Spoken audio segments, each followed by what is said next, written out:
Hello, welcome back to the Kingdom Life Unfiltered podcast. I am your host, Janine Marino, and today I have the beautiful Crystal Griffith with me. And Crystal is, I'm going to actually read her bio because it's so many amazing things in there. I don't want to miss it. So, she is the go-to strategist and soul guide for medical mom warriors. She's a Jesus-loving, sweet tea drinking, 2 times best-selling author, speaker, and certified heart healing and business coach. She equips moms of medically complex children with clarity, courage, and custom game plans to move from overwhelmed, which I'm sure they all are, to thriving, starting with her signature Real Hope Roadmap consult, a trauma-informed one-on-one session that delivers both emotional peace and practical advocacy next steps. Crystal's lived the chaos herself, navigating brain injuries, PTSD, neurodiversity, marriage strain, and chronic illness. Oh my goodness, I want to pray for you right now. But now she walks with other moms to help them untangle medical messes and reclaim their voice with tools, scripts, and fierce grace. She lives on the Virginia coast with her wildly creative daughter and loyal service dog, Otter, where every day brings a new breakthrough and usually a large cup of sweet tea. This is awesome. Welcome. Thank you for joining me today. I'm so excited. Looking forward to this conversation. Oh gosh. Well, can you take me back? I mean, I said all the things, but take us back to your own journey as a medical mom. I would tell you it did not just start with my kiddo. There's often three different ways we enter into the medical arena. Us as a patient, us as a caregiver, and now our parents, because you are a little younger than I am, but my parents are the end of the boomers, and now things are starting to really unfold for them, right? So those are kind of the big three of what happens. So for me, I actually started in the medical arena as a newlywed. I had just been married 4 months after I graduated college, had a car accident with somebody who did not defrost her windshield. So here is my little suggestion for everybody. Please, as you go into winter, defrost your windshield. You never know who's on the other side of it. For sure. Well, when that happened, I woke up 2 days later with these massive headaches I'd never experienced in my whole life. Mm, Through 48 doctors, multiple medications, 4 years of really just a living hell. yeah. And back then, they just didn't know about traumatic brain injuries 30 years ago. Now, oh my gosh, it's so radically different. I'd be a wealthy woman if that car accident had happened today, but let's just say it didn't. Darn. But when you come across those challenges, those health crises that come out of nowhere, right? And they do, you're thrust into a whole new world, a whole new vocabulary, a whole new everything. Like, I didn't even know who I was. I would lay in a bed, I'd wake up and it'd be, okay, what's my name? I have no idea. Okay, what's my phone number? Because back then you had to know your digits, right? We didn't have what we had today. And I'm like, what's my phone number? Yeah, I got nothing. Okay, am I safe? Like, it would quickly have to jump to, am I safe? Wow. Okay, I'm safe. All right, I'll be okay. I'll figure this out. So, there's a great movie out there with Adam Sandler about the 51st dates because she had a brain injury and she couldn't Yep. remember things, right? When I first saw that movie, I cried. Oh, As funny as the movie is, I'm like, I so understand what that girl went through because you have no idea what you're waking up to. right. So fortunately, I didn't have to replay my days. There were no Groundhog Days for me, That's good. but there definitely was the crisis, the pain, Mm. the hum of a refrigerator would make me crazy. Mm. It was bad. That Wow. led me on advocacy skills I didn't even know I had in there. Yeah. And isn't that the case? You encounter these opportunities of failure, crisis, Mm. and you pull things out of yourself that you had no idea were lurking or hiding in the trenches. That is so true. You're like bringing me back to all these situations in my life. I'm like, oh gosh, yeah. Wow. My word. you have been through a lot. And, I know as my son actually was in a traumatic accident. He was ran Gosh. over by a car when he was 2. And so I definitely know a little bit of that's like. I mean, he's amazing now. He lived, he walks. It's incredible. When we were planning our talk, I didn't think that it applied to me, but now I'm thinking like, gosh, I remember all of those things and walking through some of that. And those are some hard battles. Mhm. How did those experiences lead you to build this medical mom warriors? At first, I didn't know why I was accumulating those skills. I became quite the detective. Sherlock Holmes, I got nothing on him, but I'm real close to Dr. Watson. Let's just say that. And finding that information back then was not like it is where you've got Chat GPT and you've got the internet and you just ask Mr. Google, right? Oh no, we were in libraries, we were looking at magazines, we were all the doctor's offices, like you are in a research mode, right? So you're having to find the information. And, one of the things that I did was I stumbled upon a headache newsletter, and it was a printed newsletter. And in the very back of it, in very fine print, was this opportunity to be in one of the very first research studies of something we now know as neurofeedback, which is an amazing tool to retrain your brain, right? Well, back then it was called biofeedback. And then this is how cool God is. I'm a Jesus girl, so we're going to talk God and all this. Please do. So in the middle of that, my then husband and I get stationed at a base in Mississippi. Well, the study, he had to apply for it, I got accepted, and it was an hour and a half away. So 3 times a week for 9, I think it was 9 weeks, I was driving back and forth to this study. Boy, I had some funky hair by the time I was done with that study, because they put like all these electrodes over your hair and you're supposed to stare at the screen. And their premise is just focus on the ball and keep it above the line. They don't explain how, they don't explain the neuro piece. They don't explain I look back and I laugh and I'm like, no wonder I did not do so well at that. Like you gave me no context of how to do this. You just said, do it. Now neurofeedback is radically different, but it was so cool to be part of that experience to see what came out of that. Right. And I'm like, oh, my claim to fame. I was one of the first people. Right. But you learn all of those skills. And so then I had 10 years of infertility with my kiddo. From that car accident, both my tubes were completely scar tissue blocked. Couldn't get anything through those suckers. We didn't know that for the first 10 years. Right. Then I got testing. It showed. This is pretty cool about God. So at the same time, we're doing not a parenting class, a marriage class. And the men in the marriage class offered to pray over me. Lo and behold, 6 months later, I'm pregnant. Oh, Totally God, right? And now we know why women who are pregnant eat ice cream, because that poor little child from the moment of conception gave me heartburn that I had never had before in my entire life. I appreciate ice cream now. So from there, I was like, oh my gosh, this is amazing, right? And then we had to go through, but am I going to stroke out? Because from the car accident, they told me, don't get pregnant, do not have children, you run the risk of stroking out.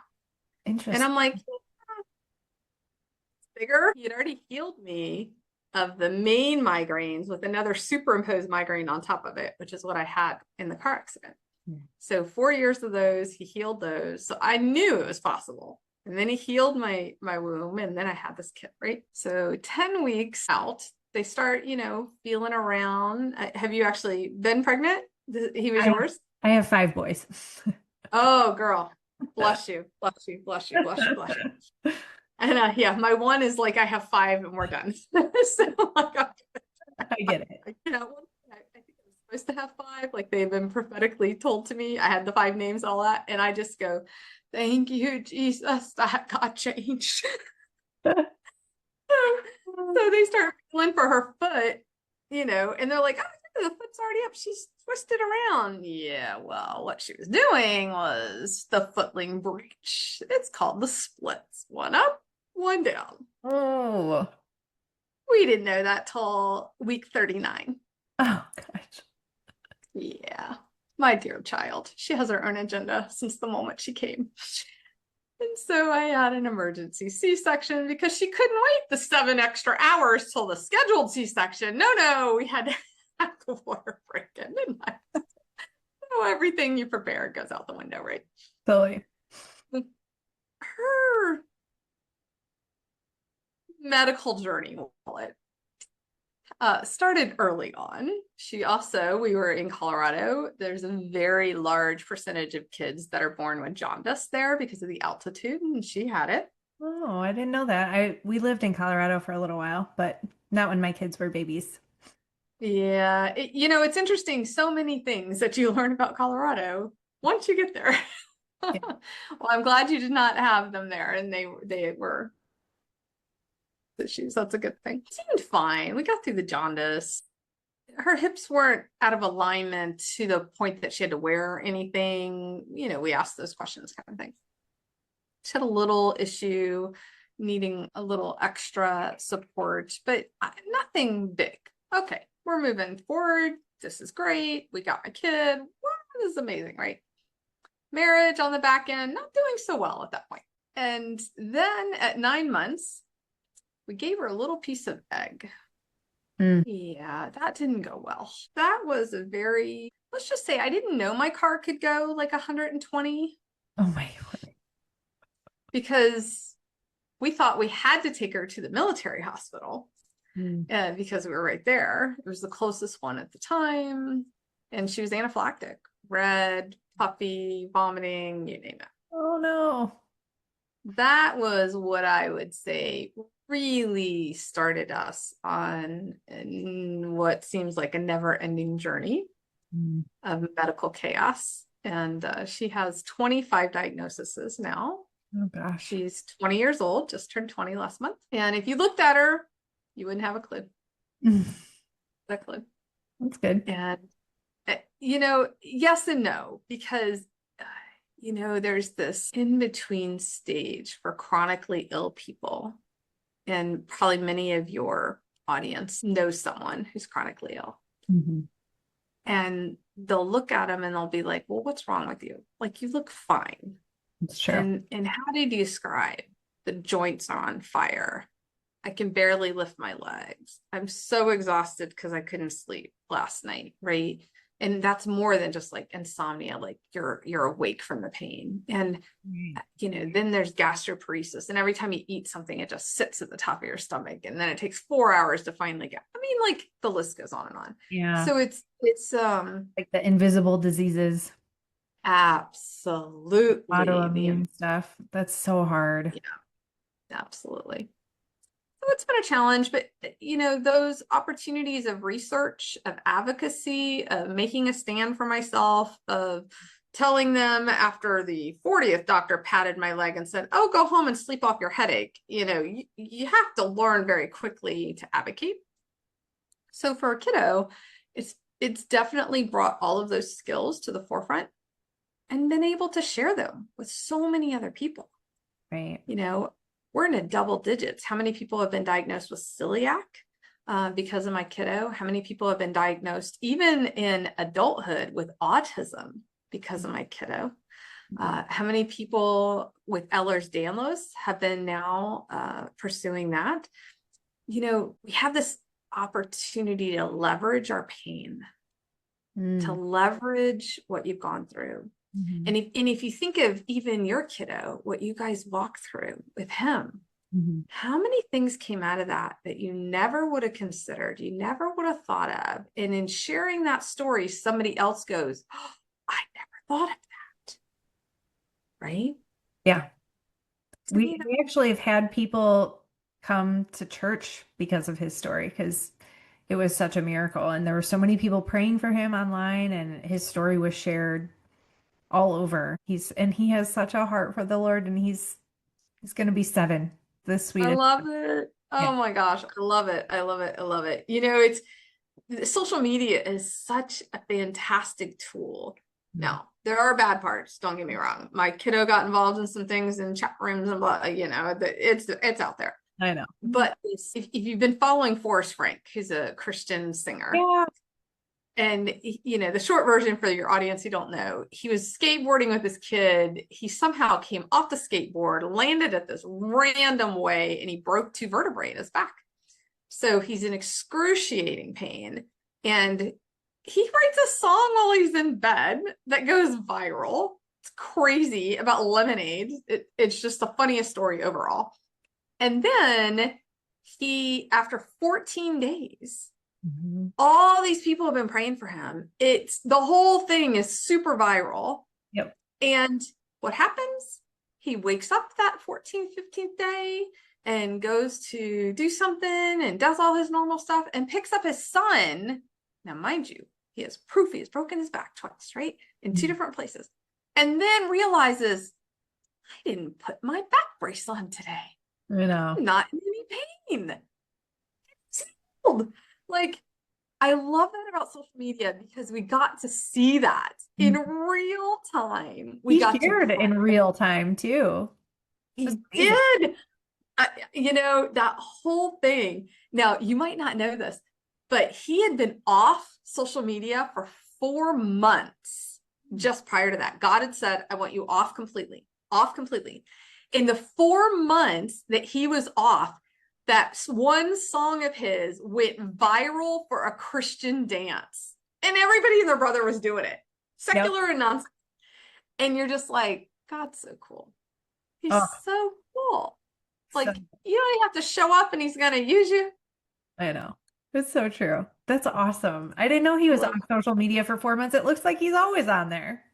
I know. He was totally on. I just heard that piece and he goes, I was off for 4 months and look what happened. God had me the whole time. God had my back, And then I just laugh because in the middle of this pain, because of his praising, right? And that's what we have to do. We have to praise him in the middle of the crisis. We have to praise him in the middle of the pain, even when you feel like you're not making progress. To praise. He had, in fact, I think it ended up being 3 hit songs come out of that little 14 days. Yep. One in collaboration with Crowder, who's another Christian singer who broke his leg coming off of a stage. I'm like, oh my gosh, do the Christians have to get hurt? Yeah. I'm like, my goodness. And then I just could go on about that whole story, but I just love how that happened on social media. So one of the things that we are working on for Medical Mom Warriors is a couple of different databases. One is about doctor referrals, because when you find a good doctor, you got a good doctor, right? And we need to stop having to waste our time going to bad doctors. Almost like a rate your professor in college, right? Same concept, rate that doctor. And then, so working on that. And then we're working on another database with tips, tools, and resources. I mean, you probably experienced this with your son, like having to buy some of those materials, those durable medical equipment pieces. They aren't covered by insurance all the time. As much as people think they are, they're not. Like, I could show you a lovely credit card bill that I'm keeping my kid alive. We actually really lucked out. We have Samaritan Ministries insurance, which is like a Christian health sharing. It covered everything. Oh my gosh, that is amazing. I mean, we were in the hospital for like almost a month. It covered everything. It was amazing. Oh my gosh, I am so glad you have that experience, truly. For my kiddo, we're always looking for more holistic things because of how many allergies she has. And so those all tend to be out of pocket and not covered by the insurances, right? So, for a lot of people who are chronically ill, it almost seems like grabbing at straws because they're so desperate to get out of pain. And the reality is that's what it is. Like, we are. And keeping my kid alive, I'm willing to do what it takes to keep my kid alive. Really? And, somebody looked at her the other day and we have a medical cheat sheet that we developed to give to the doctors for each doctor. And they take a look at it and their eyes get big as saucers. And they're like, look at her and go, how are you alive? And so she just points to me and I just go, yep. Because I'm willing to do whatever it takes to keep the kid alive, right? You're amazing. I'm so glad you did not have to go through, paying the bills and that's huge. Like, because that stress alone weighs on the average person. And then think it's so great that they finally made medical debt not count against your credit, Mhm. because how many people are in medical debt because of all of that?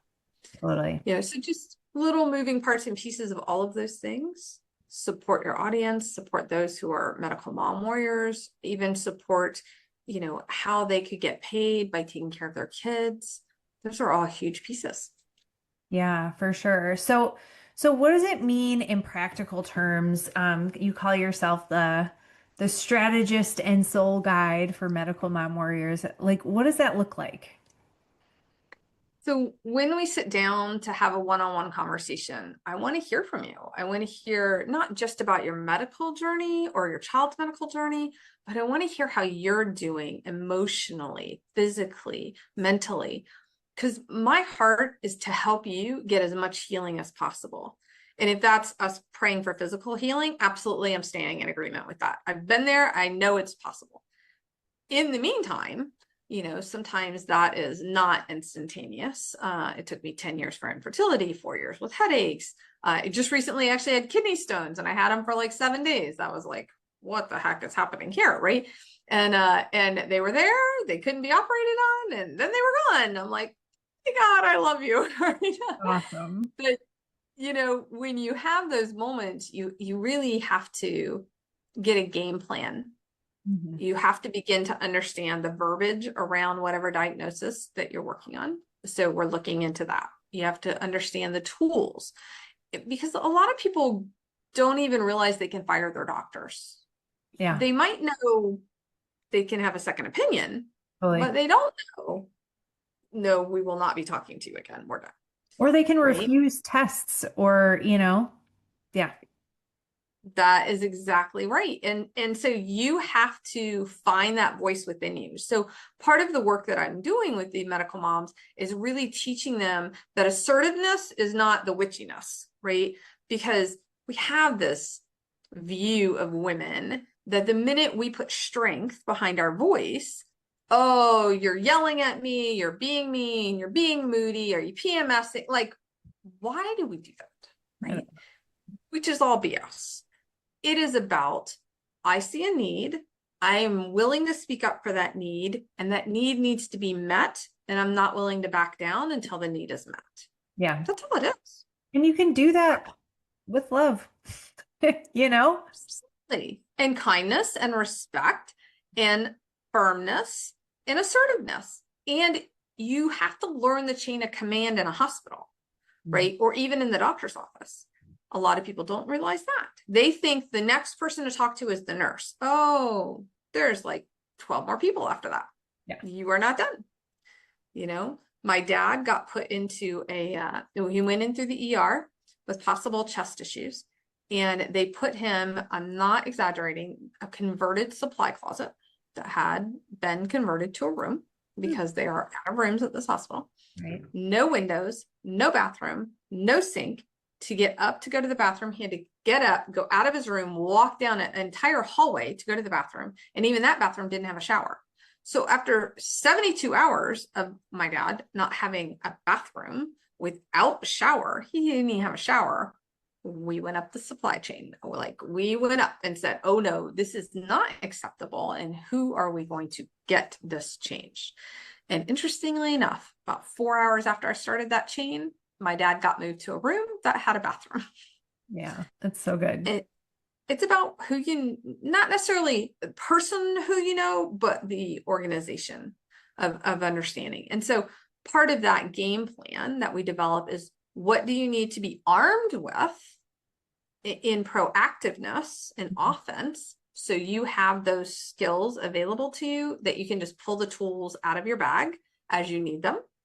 And so that's really where I want to help medical moms, is arming them with that toolkit of understanding how to navigate, how to advocate, other options that are available for your kid. It's not always about a pill or cutting, right? And 100%. what other tests do you not know about that they might know about that they're not even suggesting to you? Totally. Well, not only that, but like understanding your rights and how to navigate the system without getting flagged or having issues with like child protective services, but also knowing how to do what's best for your child because like you totally know better than the doctors likely. I mean, yes, get doctors' opinions. I'm not saying don't go to the doctor, but I mean, these days we can research, we can find all kinds of alternatives and all kinds of things online.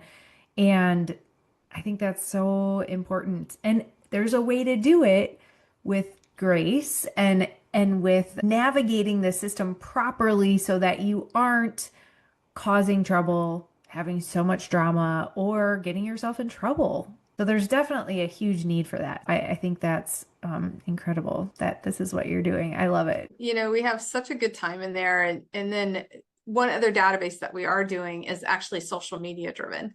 And so we're putting together an opportunity for people who have these symptoms that have developed to be a rare situation. So like Ehlers-Danlos is a perfect one. It's a connective tissue issue. Hmm. And I had no idea about it until I'm sharing what my kid's going through and some of her symptoms to another friend. And she goes, Crystal, has she been tested for Ehlers-Danlos? I'm like, Ella who? Like, what is that? Like at this point, we had like 17 diagnoses. I'm like, I do not need another diagnosis for this child. What are we talking about? She goes, I really think you need to investigate this. I'm like, oh, fine, I will look at it, right? I Hmm. mean, we're just overwhelmed as it is. As a medical mom, we don't want one more thing to go look at. And I Totally. try to eliminate that as much as possible for moms to the best of my ability. And I started looking it up and I'm like, holy moly, this is my kid's name written all over it. Yeah. But I wouldn't have known that had I not shared with somebody and gotten input. Hmm. And now with TikTok, especially, and I'm not promoting TikTok, but there is this movement on TikTok to share symptoms Okay. that people then are getting a better conversation going with their doctors.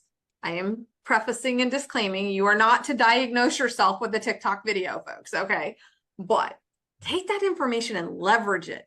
Yeah. Go to the doctor and say, hey, could you watch this for 30 seconds? I'm paying you anyways, but there's some truth in here. Yeah. Or bring that list, right?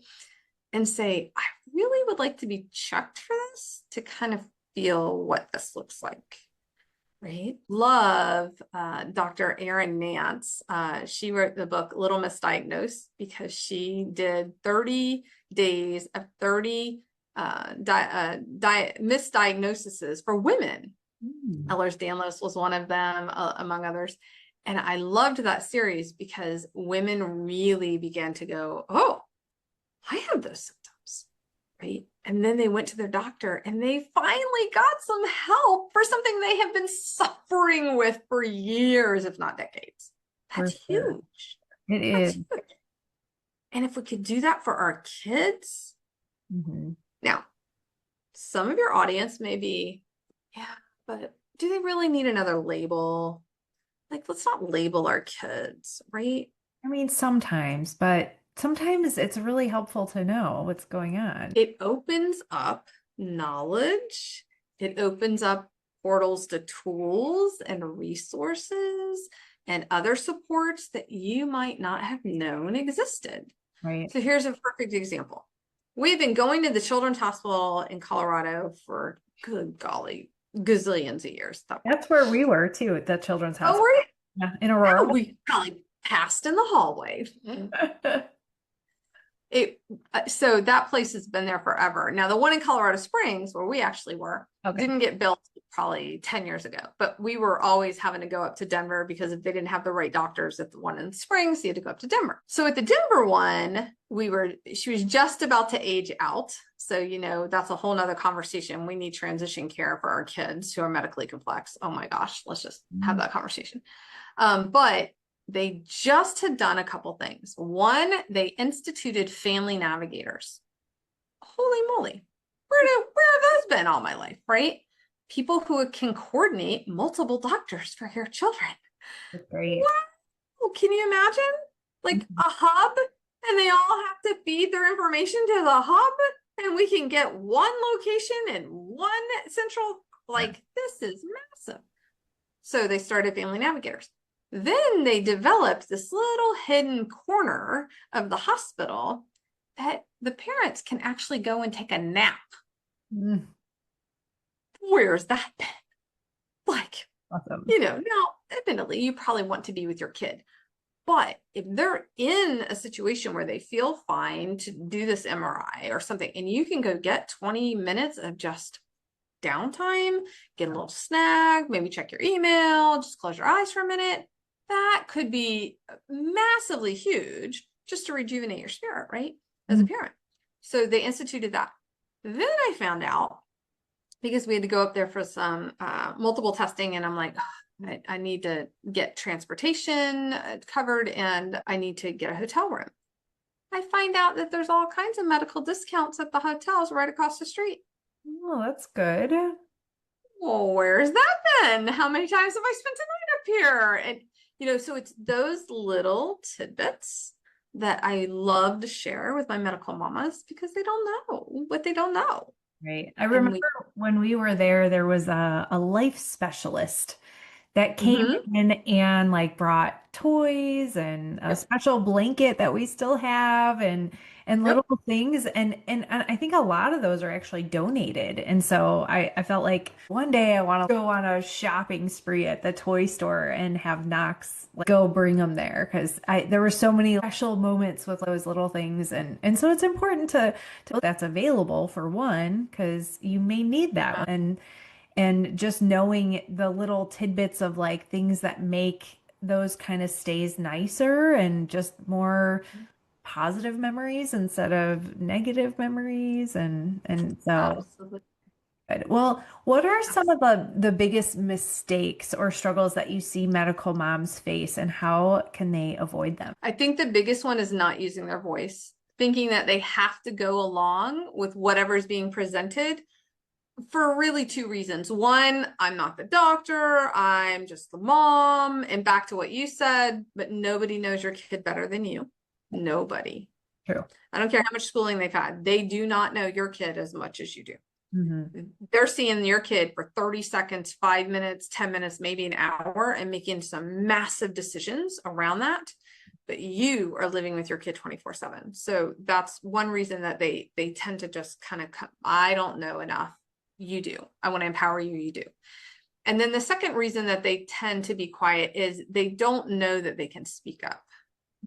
So they not just because they're the parent versus the doctor, but if I speak up, is my kid going to get the right care? And almost because they don't want to interrupt that flow process. What I did see as my daughter began to age out is a better collaboration with the parents that I was very encouraged by, Mm. where they're saying, we have a team of people that we want to bring in. We have a group of people that we want to talk through all the options. And that was massively huge in a shift, Right. because it used to be, it's whatever I say and you just need to respond. Yeah. No more. It is more of, we don't know it all. And thank goodness the doctors are finally starting to own that. Seriously. Right now we have this capability and opportunity to bring in things that we've been researching. Here's what we found, Yeah. right? That's just amazing that we have that communication style Well, now. and with Chat GPT, it's like, I mean, I'll be honest, Right? I put all of my symptoms in there all the time. Is it this? Is it that? Is it this? And I will tell it, I'm going to consult a doctor too, but just tell me so that I can know. Because sometimes it's really simple. It's like, it's this rash, it's that bug bite. And sometimes we know better anyways, because we see all the symptoms. So when we are going back and forth with like a conversation with AI or something, we can say, well, no, I don't think it's this because of this, and I don't think it's that because of that. And it's, I don't know. I feel like we as collective need to use our voice and use our knowledge and be able to research on our own and be able to and I'm not saying, I mean, honestly, having that experience with my son was really good for us because, I mean, not good for us, but I understood. it really helped me see a good side of the medical system because before that I was very, very holistic, very much like anti, and that made me see we just need to come together. Can we just come Mhm. together with them and be able to provide the best care for our kids and for everyone. I mean, for ourselves, for our parents. So that's good. Yeah, I love that. I'm so glad you said that.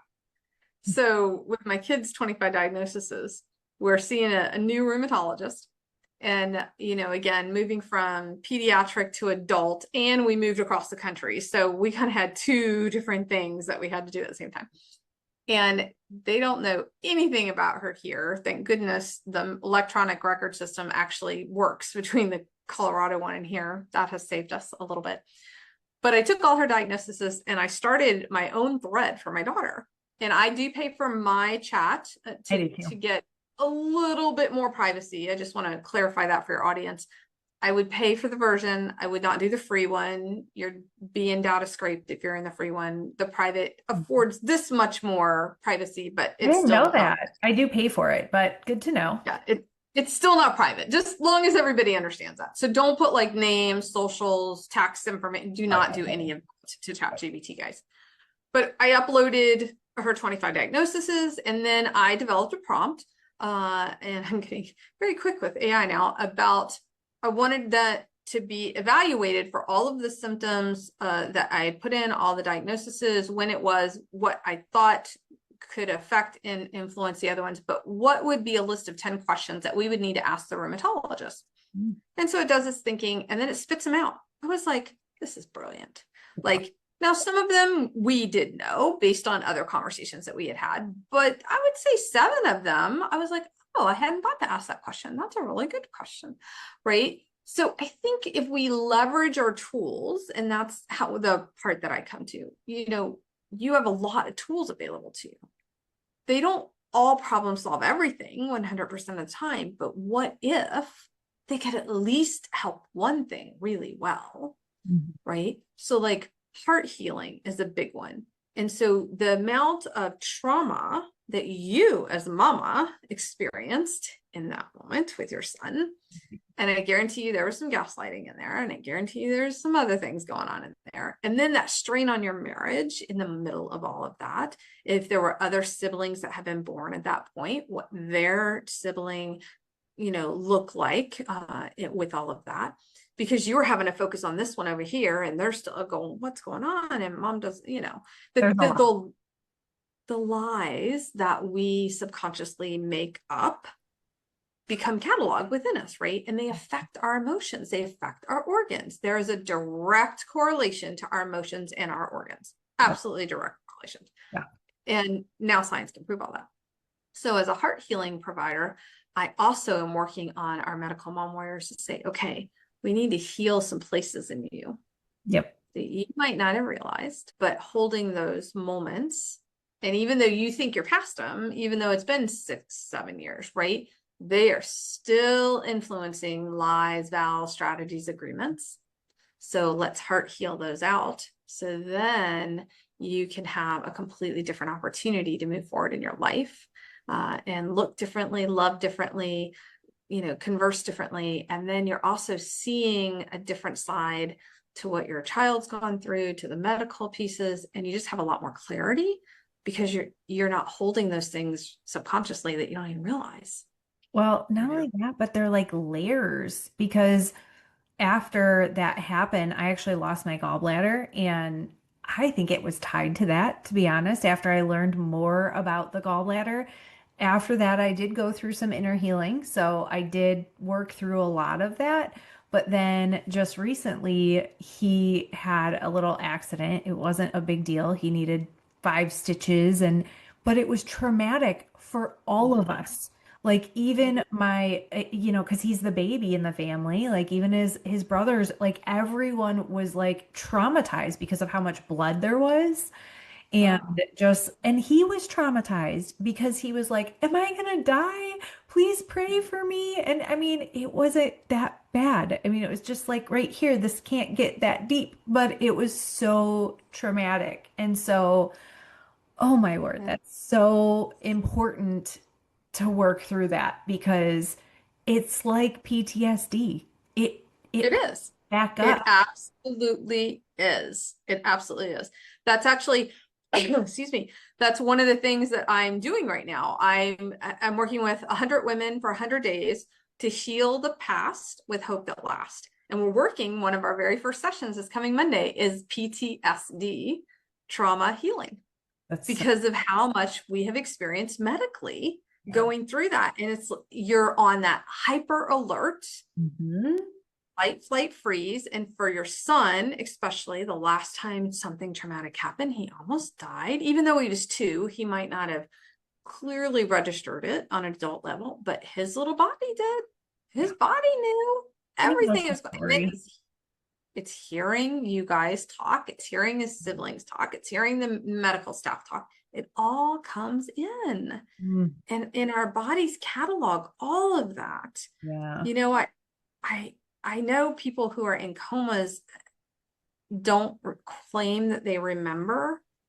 Oh, but I suspect they know so much more than they give themselves credit for what they remember in a coma because it's all there. Ugh, So yeah, it yeah. does not surprise me at all Yeah. what you just True. experienced. Yeah. Oh, well, I love that we are having this conversation. I feel like I could talk to you forever, but tell me a little bit more about, first off, you're a 2 times best-selling author. Can you share a little bit about what you've written and the message you want to leave behind in those books? Absolutely. So I was part of 2 anthologies. The first one was Women of Purpose, Creating a Better World. And that particular story was about seasonal purposes.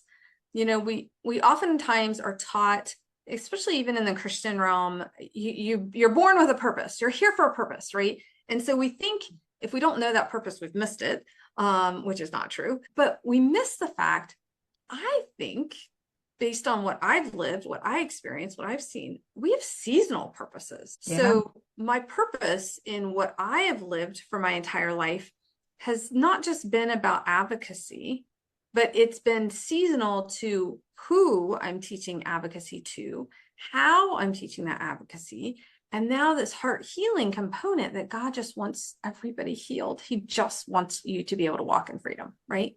100%. That's perfect love casts out all that fear, and that fear is what's keeping people in that bondage. And so, you know, when we think about our seasonal purposes, you know, every season that you walk through could look really, really different, and your purpose in that season could look really, really different, but they all draw from the same strengths, talents, gifts, and abilities that God put in you when he knit you in the room. Mm-hmm. Like, you know, take Tim Tebow, for example. His purpose. What is his purpose? Like, other than to look very nice. So Tim Tebow's purpose, right, was not just to play football, was Yeah. not just to do baseball. A lot of people don't know that backstory to when he wrote John 3:16 on here. And I would encourage your audience to go look that up because that story is powerful of Okay. what God orchestrated in the background. Like the amount of yardage and plays and how it all added up to being a 3:16 moment. And in that moment, he had more eyes on him than he had ever had ever before. Aw. And then baseball, same way. And then for God to orchestrate for him to meet, I want to say she won Miss Universe, right? And they got together. Now they have these 2 audiences that go global, right? For him to share his passion and purpose, which is the Shine Nights for those who have disabilities, for them to have their Yeah. proms all over the world. Mm-hmm. So, what was his main purpose? And then that's outside of the fact his mom had been told to abort him. Right. I did know that story. So, purpose, different purpose, different purpose, different. But through it all, what's the consistent purpose? the light of the Lord and kingdom impact. 100%. So when we look at that, our purposes can shift and change. But overall, I would tell you your main purpose and goal is kingdom impact. So that was my seasonal purposes conversation. And then the second book that I was in is called Seek the Heart. It's super exciting because both of them went international bestseller, and we're so excited about that. And that Seek the Heart, oh my gosh, was a labor of love, because the poor dear girl who was the editor ended up having emergency brain surgery. So I had to take over the whole project. It was only with God did that book get published, and it has done so well. And my topic in there is hope infused chaos. Because as medical mamas, we have a new normal, and it is very chaotic. So we have to have the hope, that hope everlasting, to get us through those valleys, over the mountains. As much as we'd like to rest on the mountain peaks, the reality is we're waiting on another shoe to drop. Right. We're typically isolated. We're typically feeling alone. We feel financial constraints because we need to take care of our kid, but we're trying to build a business, or we're trying to work. And how do we do all those things? We're not the typical family. We can't just drop everything and go. We have to make sure there's specific care for our children. And we have to be able to trust those care providers, and, to have to cancel at the last minute on our plans that we desperately wanted to go to, but then the kid got sick, right? Or we didn't feel good. Yeah. And so we have to understand, how do we hold on to hope in the moments of the crisis? Case in point, your son. How did you hold on to the hope for that month that you were in the hospital, right? I mean, honestly, it was miracle after miracle. It was just Jesus. That was actually all I said. The doctor told me at one point, right after it happened, when we got to Children's, and he said, I have to do this procedure on him, and it's kind of dangerous for his age, and he might not make it, but if I don't do it, he won't make it. And so he told me to take a picture of him, and that it might be the last time I saw him. And all I could say was Jesus. I said Jesus probably 100 times as they wheeled him out. And and then I went on social media and I asked for prayers because I didn't know what else to do. And Beautiful. so many people prayed. And like 30 minutes later, they came back and they said, he doesn't need the procedure anymore. Oh my God. So it started like that. So that was like, God's got this. You know what I mean? It was like, oh, he's got this. So we really, I mean, I spent so much time in my Bible and so much time, both me and my husband. I feel like it brought us so close to the Lord.